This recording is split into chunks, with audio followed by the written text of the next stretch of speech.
নতুন কোনো কেকের ডিজাইন কাস্টমার যখন পাঠায় তখন আমি চেষ্টা করি সেটাকে যতটা সম্ভব সুন্দর করে করার।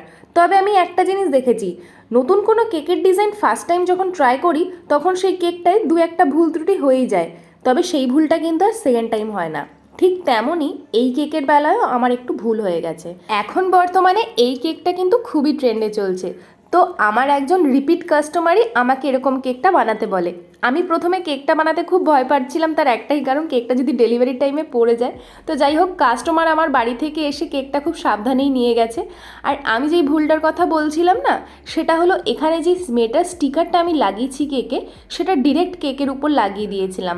আমি অন্যান্য সময় স্টিকারের সাথে অল্প ফন্ডেন্ট লাগিয়ে নেই, কিন্তু এই দিন আমি সেটা করিনি, যার কারণে স্টিকারটা হালকা ভিজে যাওয়ায় এরকম দেখতে লাগছিল। তো এবার থেকে ভুলটা মাথায় থাকবে, কখনোই আর রিপিট করব না। তবে কেক খেয়ে কিন্তু কাস্টমার খুব ভালো রিভিউ দিয়েছে।